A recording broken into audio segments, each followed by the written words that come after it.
എല്ലാവർക്കും കഥകളിലേക്ക് സ്വാഗതം. ഇന്ന് പറയുന്നത് പാതാളത്തിൽ കണ്ട സുന്ദരി. ഗാലവൻ എന്നൊരു മുനി ഉണ്ടായിരുന്നു. പാതാളകേതു എന്ന അസുരൻ പലതരം ക്രൂരന്മാരായ കാട്ടുമൃഗങ്ങളുടെ രൂപമെടുത്ത് മുനിയുടെ ആശ്രമത്തിൽ ചെന്ന് അദ്ദേഹത്തിൻ്റെ തപസ് മുടക്കിപ്പോന്നു.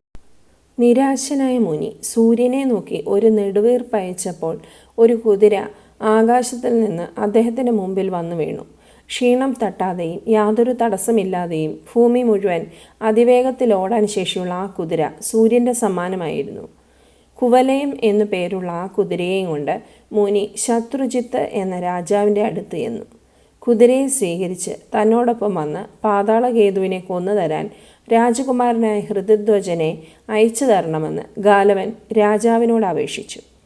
അത് പ്രകാരം ഹൃദധ്വജകുമാരൻ മുനിയുടെ ആശ്രമത്തിൽ ചെന്ന് താമസമാക്കി.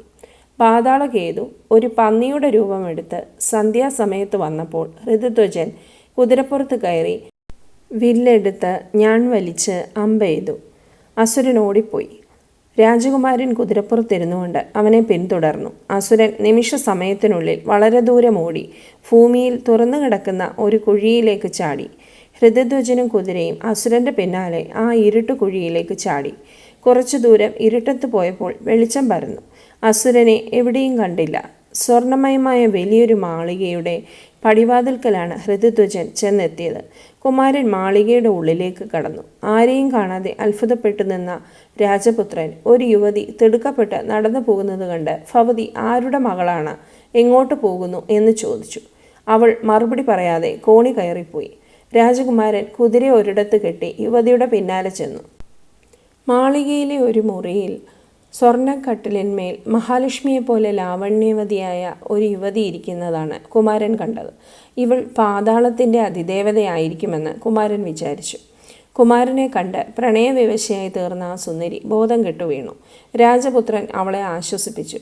ആ വിശ്വസുന്ദരിയുടെ നിർദ്ദേശമനുസരിച്ച് ആദ്യം കണ്ട യുവതി കുമാരനോട് പറഞ്ഞു, ഗന്ധർവ രാജാവായ വിശ്വവസുവിൻ്റെ മകൾ മദാലസയാണ് ഈ സുകുമാരി. വജ്രകേതുവിൻ്റെ മകനായ പാതാളകേതു എന്ന അസുരൻ ഇവളെ തട്ടിക്കൊണ്ടുവന്ന് വിവാഹം കഴിക്കാൻ ഭാവിക്കുകയാണ്. ഇന്നലെ ആത്മഹത്യക്കൊരുങ്ങിയ ഇവളെ കാമധേനു സമാധാനിപ്പിച്ച് പാതാളകേതുവിനെ അമ്പെയ്ത് പിളർക്കുന്ന ആൾ ഇവളുടെ ഭർത്താവായി തീരുമെന്ന് അനുഗ്രഹിച്ചു. ഇപ്പോഴിതാ പന്നിയുടെ രൂപമെടുത്ത് നടന്നിരുന്ന പാതാളകേതുവിനെ ആരോ അമ്പെയ്ത് പിളർന്നിരിക്കുന്നു. കാമധേനുവിൻ്റെ വാക്കനുസരിച്ച് ഇവൾ ആ മനുഷ്യനെ വേണമല്ലോ വിവാഹം കഴിക്കാൻ. എന്നാൽ ഇവൾക്ക് അങ്ങയോടാണ് അനുരാഗം തോന്നുന്നത്. അതാണ് ഇവൾ ബോധം കെട്ട് വീഴാൻ കാരണം. ആകട്ടെ, ഇനി അങ്ങ് ആരാണെന്ന് പറയൂ.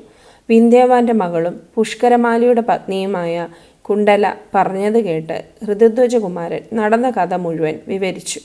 അപ്പോൾ കാമധേനു പറഞ്ഞ ആൾ കുമലയാശ്വനായ ഹൃദധ്വജൻ തന്നെയാണെന്ന് മദാലസയ്ക്കും കുണ്ടലയ്ക്കും മനസ്സിലായി.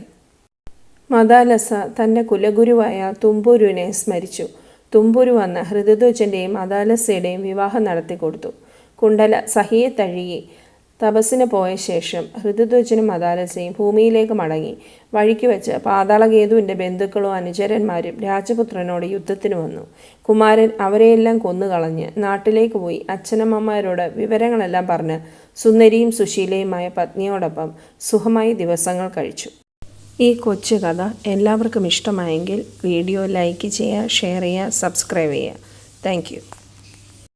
ഇതുപോലെയുള്ള കൊച്ചു കഥകളാണോ ഇഷ്ടം, അതോ നേരത്തെ ചെയ്തുകൊണ്ടിരിക്കുന്ന പോലെയുള്ള ലെങ്തി ആയിട്ടുള്ള വീഡിയോകളാണോ, ഏതാണ് നല്ലതെന്ന് നിങ്ങളുടെ അഭിപ്രായം രേഖപ്പെടുത്തുക.